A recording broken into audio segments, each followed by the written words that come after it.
আজকে যে বিষয় নিয়ে ছোট আলোচনা সেটি হলো ভাইরাস এবং ভ্যাকসিন।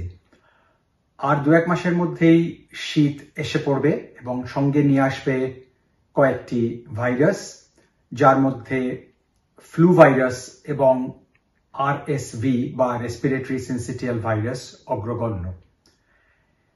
এই ভাইরাস যে কোনো বয়সের মানুষকেই আক্রমণ করতে পারে এবং মাঝে মাঝে আমরা এও দেখি যে এর উপসর্গগুলি বেশ তীব্রভাবে আক্রমণ করে এবং অনেক সময় দেখা যায় রোগীকে কয়েকদিনের জন্য হাসপাতালেও ভর্তি হতে হয়।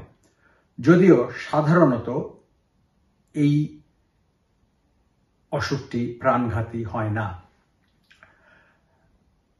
সৌভাগ্যবশত প্রত্যেক শীতকালে ইংল্যান্ডে NHS আমাদেরকে বিনামূল্যে ভ্যাকসিন দেয়, যেগুলি এই ভাইরাসের বিরুদ্ধে আমাদের শরীরের প্রতিরোধ ক্ষমতা বাড়িয়ে তোলে।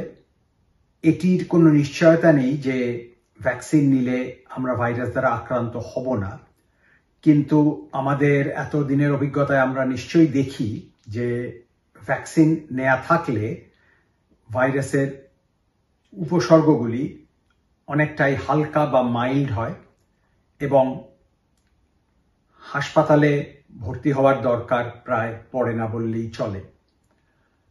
এই ভ্যাকসিন সমাজের প্রত্যেক স্তরের মানুষের এবং সব বয়সের মানুষের নেওয়া উচিত।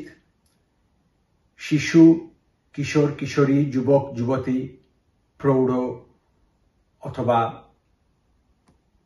বৃদ্ধ, বৃদ্ধা সবাই এই ভ্যাকসিন নিতে পারেন এবং নেওয়া উচিত, যদি না বিশেষ কোনো গ্রহণযোগ্য কারণ থাকে না নেবার। কিছু মানুষ থাকেন যারা হয়তো বিশেষ কিছু অসুখে ভুগছেন এবং যেটি তাদের শরীরের প্রতিরোধ ক্ষমতা কমিয়ে দেয়।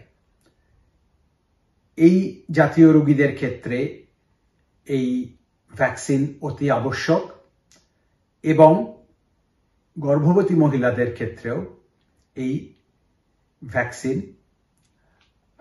নেওয়া সবসময় উচিত।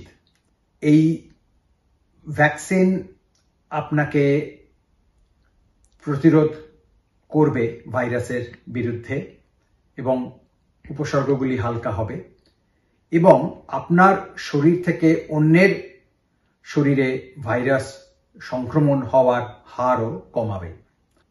এই বিষয়ে যদি আরো বিশদ জানতে চান যে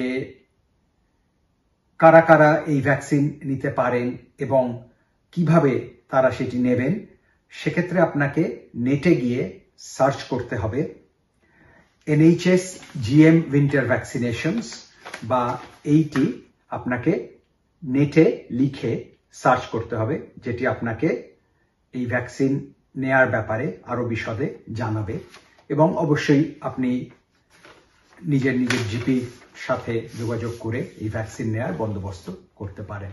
নমস্কার।